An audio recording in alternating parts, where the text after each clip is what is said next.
오늘 지금 무슨 이슈를 가지고 이야기를 해요? 학교폭력위원회. 학교폭력위원회. 네. 지난주에 이제 학교폭력위원회를 갖고 어머니 입장에서 얘기가 나왔다면 네. 오픈 채팅에서 이제 교사 입장에서 네. 이 어처구니 없는 학폭위를 없앨 수 있는 방법이 무엇입니까? 그런 질문을 하셨는데요. 없앨 수 있는 방법 있죠. 없애면 되잖아요. 네. 근데 없애는 거는 쉬운데 실제로 학교폭력위원회를 없애야 된다라고 사람들이 생각하느냐라는 질문을 또 던져봐야죠. 학교폭력위원회는 왜 만들었어요? 학교에서 폭력이 많이 일어나니까 해결하려고 만든 그렇죠. 제도이지 않습니까? 근데 재밌는 게 학교폭력이 많이 발생을 하고 문제가 되니까 사회 문제가 되고 학교폭력 왕따 때문에 아이들이 자살도 하고 그것 때문에 학교폭력위원회가 만들어졌거든요. 네. 왜냐하면 위원회가 만들어지면 문제가 해결될 거라고 믿었는데 그런데 학교폭력위원회는 너무나 놀라운 결과를 만들어내기 시작하는 거예요. 학교폭력위원회가 만들어지고 나서 학교폭력이 줄어들었다 그대로다 증가했다. 학교폭력위원회가 만들어지면서 학교폭력이 증가했으면 그건 학교폭력위원회에 만든 목적과 반대의 효과를 낸다는 거죠. 네. 학교폭력위원회가 만들어짐으로써 학교폭력이 줄어들기는커녕 학교폭력이 증가했다. 네. 학교폭력위원회가 만들어지고 나서 학교폭력이 증가했다는 결과가 나오면 우리는 어떻게 해야 돼요? 그 제도 다시 한번 살펴보고 뭘 살펴봐요. 그냥 그 자리에서 없애버려야지. 살펴보고 자식 할 게 없어요. 잘못된 제도라는 것이라는. 그렇죠. 그건 건데 뭘 살펴봐요. 그게 전형적으로 잘 쓰는 수법. 정치인들, 공무원들의 이익충돌 문제가 있다. 손혜원 공무원으로서 이익충돌의 잘못을 저지른 겁니다. 이렇게 민주당에서 금태섭 의원이 손혜원 의원한테 딱 지적을 했더니 표창원 의원이 나와서 그렇죠. 전수조사를 합시다 이 얘기를 하거든요. 이제 좀 알았네. 자한당도 전수조사 합시다라는 이야기는 자한당에서 손혜원 이익 어쩌고저쩌고 하는데 자한당에도 또 그 비슷한 인간들이 있어. 심지어 더 나아가서 어떤 의원님은 기자들도 전수조사 합시다 이런 얘기를 하고 있거든요. 그래서 이거저거 상황을 파악하고 전수조사 합시다. 야, 표창원 진짜 의원도 놀랍지 않아요?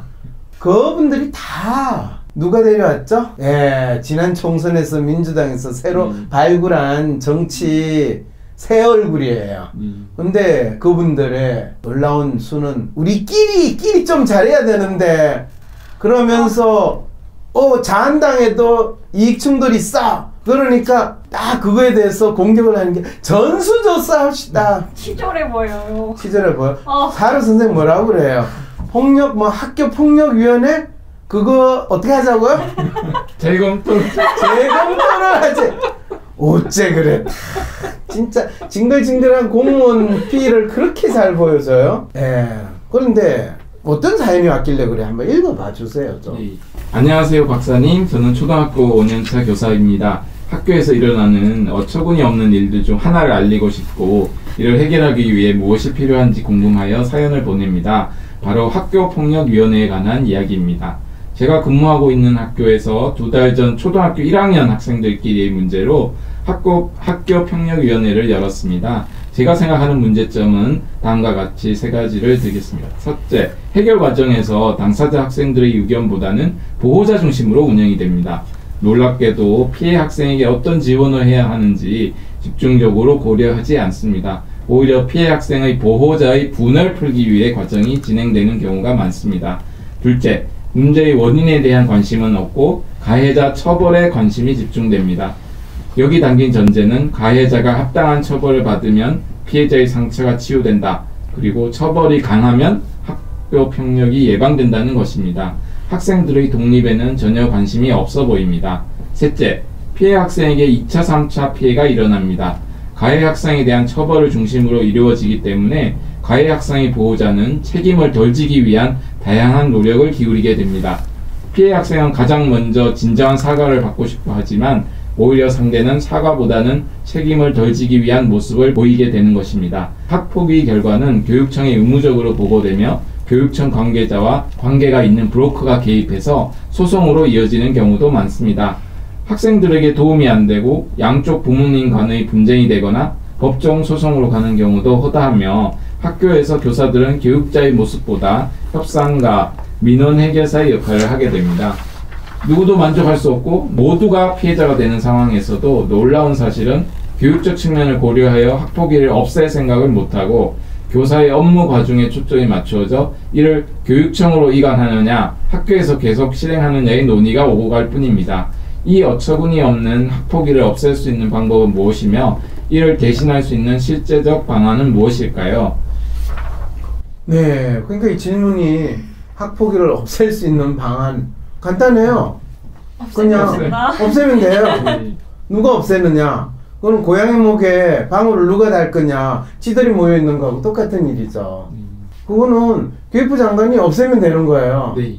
그러면 우리 지금 교육부 장관 없애려고 할까요, 안 할까요? 재검토를 하시지 않을까요? 그렇죠. 재검토를 그분은 재검토밖에 못 하시는 분이거든요. 항상 재검토하세요. 재검토하세요. 그럼 재검토는 이분이 교육부 장관으로 있는 동안 할 거거든요. 처음에 학폭 사태가 일어났을 때 보안관 제도가 만들어졌습니다. 그래서 학교 할아버지들이 보안관 제도. 와서 있었는데 그걸로도 안 된 또 사고가 나니까 경찰이 담당 경찰이 정해졌어요. 그렇죠. 학교 폴리스. 그 다음이 이제 학폭위인데 그건 학교 재판소로 바뀌는 거예요. 그러면 이제 판사님이나 검사님이 지금 등장하셔야 되는. 아니죠.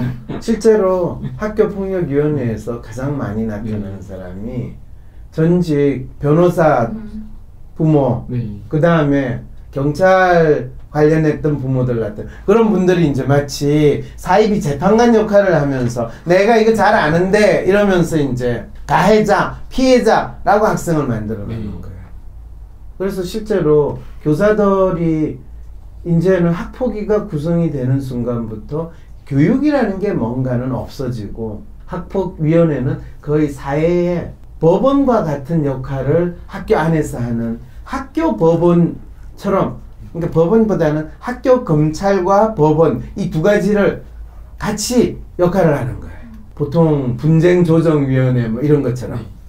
그러니까 거기에서 그거를 또 새로운 또 시장이라고 해 또 변호사들이 또 득달같이 달라들어가지고 무슨 일이 있어도 가해자 첫 변호사로 고용이 되면 얘가 평소에 얼마나 착한데 어떻게 친구를 괴롭힐 수 있냐, 얘가 괴롭혔다고 하는 친구 걔가 제정신이 아니다부터 시작해가지고 원래 쟤가 실제로 나쁜 놈이었다로 이제 또 바꿔. 그럼 또 피해자 또 부모 입장에서는 또 변호사를 해가지고 우리 애가 이렇게 당했고 이런 것도 있고 이런 정보도 있고 정인 친구들 다 또 정인해. 그럴 때 결국에는 뭐가 이겨요? 돈 많은 사람이 이겨요. 그러면 부모가 가난해서 변호사를 쓸 수도 없는 학생은 완전 그냥 다 뒤집어 쓰는 거 아니에요? 그렇죠. 가난이처럼 시련에 들게 했어요. 제가 가난이 아니라 이제는 학폭위에서 저의 억울함을 풀지를 못했어요. 이렇게 되는 거죠.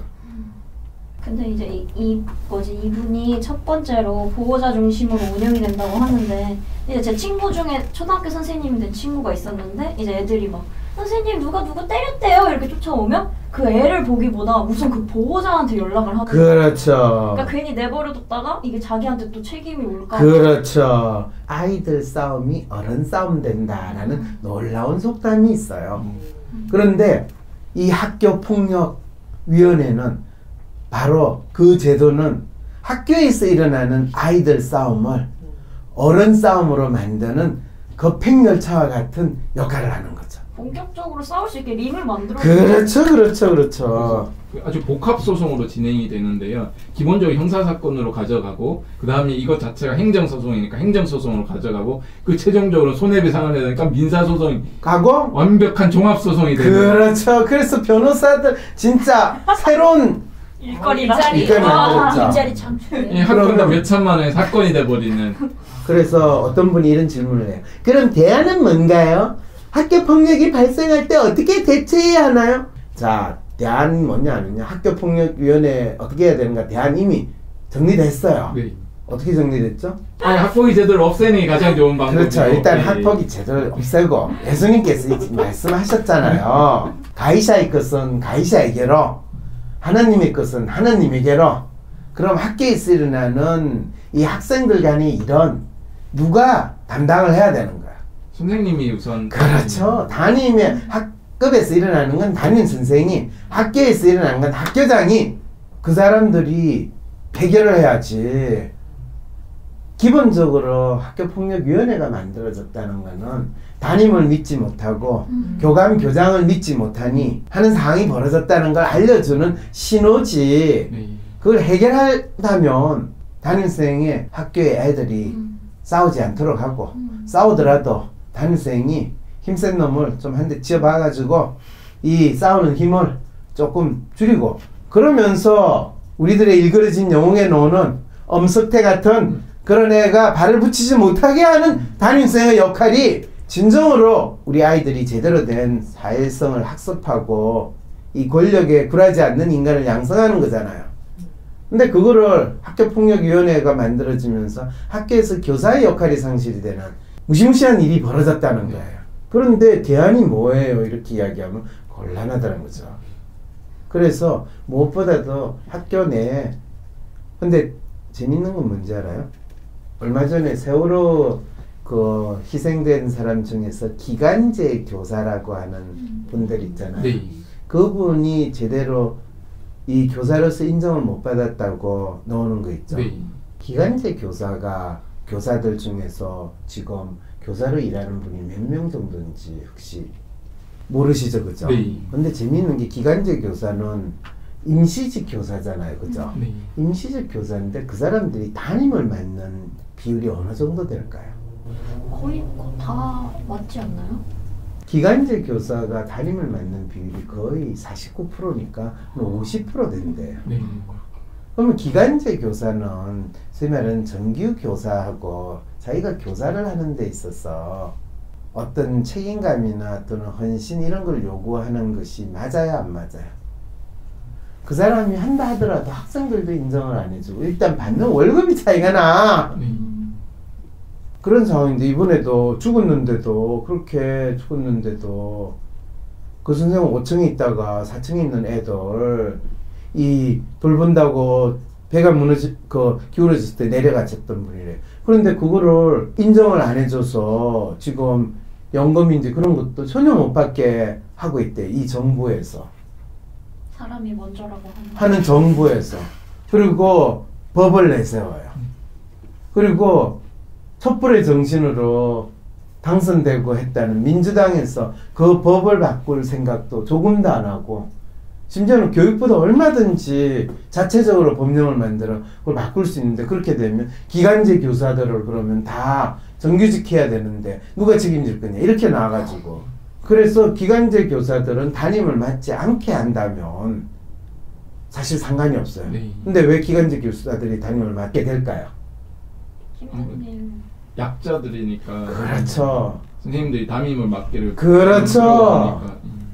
놀랍지 않아요? 세상에. 그거조차 교육부나 교육청에서 제대로 관리감독 지도도 안 하는데 이 나라의 교육이 얼마나 개판이에요.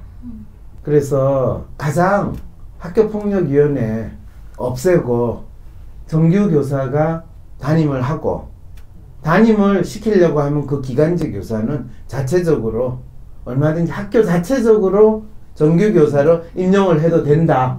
이거는 교육부 장관이 오늘 그냥 하도록 해도 돼요. 돈이 없는 것도 아니야. 네. 공무원들은 항상 뭐 하라고 그러면 예산이 없는데 그러는데, 이건 예산 문제도 없어. 그냥 마음만 먹으면 할 수 있어요. 쇼 안 해도 돼요. 우리 문재인 대통령 처음에 대통령 되고 나서 인천공항에 가가지고 비정규직 다 정규직으로 합니다 쇼 했잖아요. 네.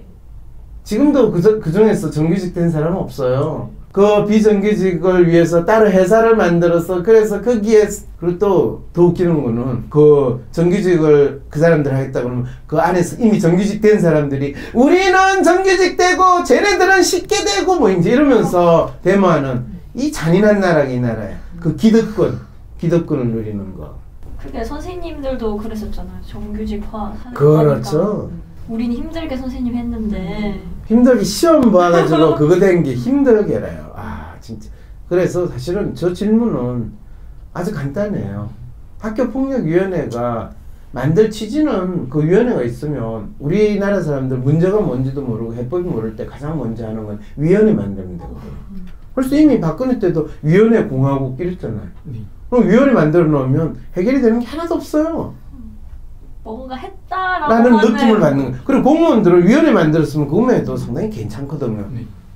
그거 쇼하기 위해서 만든 게 참 안타까운 거죠. 그래서 일단 가장 먼저는 학교폭력위원회 자체를 그냥 싹 없애버려요. 근데 어떤 지금 웃기는 분이 학교폭력을 해결하는 방법이 기간제 교사를 줄이는 거라는 건 에센스가 아닌 것 같아요. 이런 전혀 방송에서 한 이야기와 관계없는 거를 본인의 질문과 반론이라고 이야기하신 이분은 그러면서 하나의 해결책은 될 수 있지만요. 이 질문에 대해서 그냥 한마디로 이야기하면요. 학교폭력을 해결하는 방법, 학교폭력을 해결하는 방법이라고는 안 했죠. 그죠? 학폭이 문제를 그렇죠. 해결하는 학교폭력위원회와 관련된 문제를 해결하는 방법은 학교폭력위원회를 없애면 됩니다라는 게 제가 방송한 에센스예요. 네. 그런데 학교폭력을 해결하는 방법, 그 방법은 사실 없어요. 그거는 마치 인간의 폭력을 없애는 방법이 있습니까? 전쟁을 없애는 방법이 있습니까? 라는 질문하고 똑같아요. 심리학 때 그런 질문을 던질 수 있어요. 왜? 그럴 때 프로이드 할아버지는 인간은 공격성이라는 본성이 있기 때문에 그러는데 그건 프로이드 할아버지 말이고 실제로 인간이 폭력적인 행동이 나오는 건 자기 삶에 있어 좌절감이 생겨도 폭력적이 나오고 자기가 원하는 상태가 이루어지지 않을 때도 그렇고 극심한 스트레스에 시달릴 때도 있고 사람들마다 각기 다양한 이유로 폭력적인 행동이 나타나요. 그렇기 때문에 이 학교 폭력을 없앨 수는 없으나 이 세상이 그냥 폭력적인 것도 있고 비폭력적인 것도 있으면서 우리가 두루두루 그래도 큰 문제가 안 일어나고 살아갈 수는 있잖아요. 네. 그러려면 그래서 우리가 경찰도 만들고 학교 가서 좀 제대로 배우고 선생님도 있고 한참 그럼 그 1차적으로 부모님도 교육도 잘 시켜야 되고 그래서 1차적으로는 아무래도 학교에서 최고로 책임을 지는 게 무엇보다 뭐니 해도 뭐니가 아니고 담임 선생이잖아요. 그래서 담임의 역할과 권한과 그 다음 학교 전체를 책임지는 교장 선생님의 역할과 권한을 분명히 하면 부모는 부모로서 자식은 자식으로서 임금은 임금으로서 신하는 신하로서 각자의 역할과 책임을 잘할 때 이게 그래도 무리 없이 돌아갈 수 있다 이런 거죠. 그러면 지금보다 학교폭력 문제가 조금 줄어든다라는 이야기를 했는데 무슨 뜬금없이 학교폭력을 해결하는 방법이 기간제 교사를 줄이는 거라는 건 에센스가 아닌가? 네. 그래서 기간제 교사를 담임을 시킬 때는 정규직, 비정규직 교사를 담임으로 시킬 때는 정규직을 해주는 방법을 필수적으로 그치게 하고 그거는 뭐 이사장이 결정하는 게 아니고 학교 운영을 책임지고 있는 교감이나 교장 선생님이 해줄 수 있다. 네. 그리고 난 정규직인데 담임을 안 하겠다. 그러면 비정규직으로 바꾸면 돼.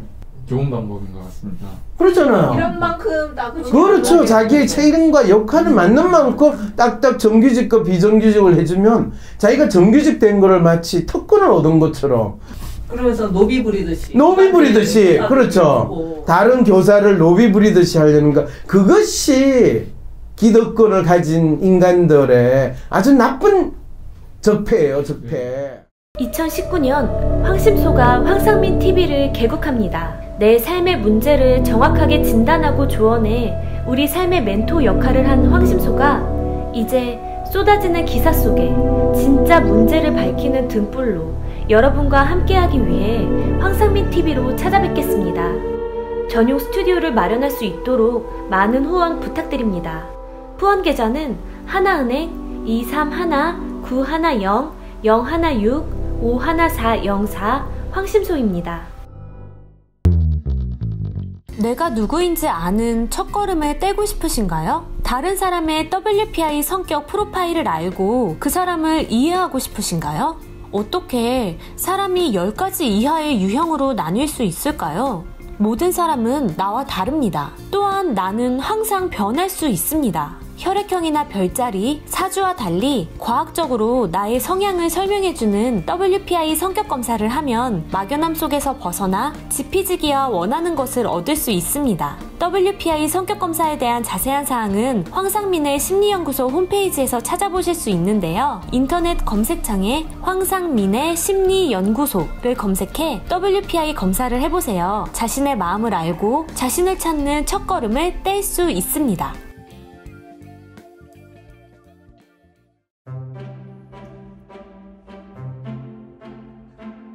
WPI 프로파일에 대해 한층 깊은 해석에 대한 갈급함이 있고 WPI 심리검사를 자신의 분야에 활용하고 싶으신 분은 위즈덤 센터에서 진행하는 WPI 전문가 초급 과정을 시작해보세요. 전문가 과정에 대한 자세한 사항은 위즈덤 센터 홈페이지나 메일 wisdomcenter@naver.com 연락처 02-6207-7430에서 안내받으실 수 있습니다.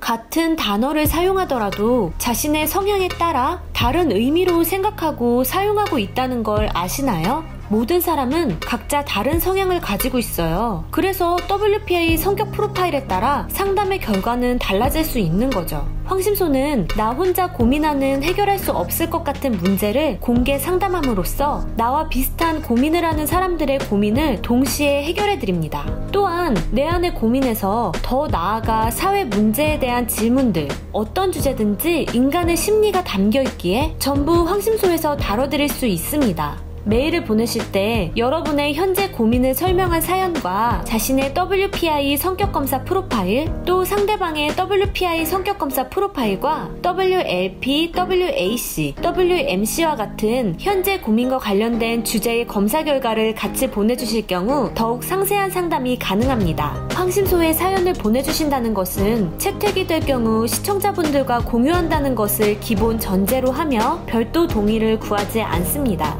황심소 이메일은 sherlockWHANG@gmail.com입니다. 비공개로 박사님과 직접 개인 상담을 원하시는 분들은 위즈덤 센터에 유료 상담 신청을 개별적으로 해주세요. 위즈덤 센터 메일은 wisdomcenter@naver.com, 전화번호 02-6207-7430번입니다. 또한 비공개 1대1 상담을 받고 싶었지만 상담 비용이 부담스러워서 망설이시는 분들을 위해 WPI 상담 코칭 전문가 과정 중이신 분들이나 전문가 자격증을 갖고 계신 분들의 재능 기부를 통해 무료 상담의 기회를 제공하고 있습니다. 자세한 사항은 황심소 유튜브 채널의 커뮤니티란에서 위즈덤 센터 사회공헌 프로그램을 확인해보세요.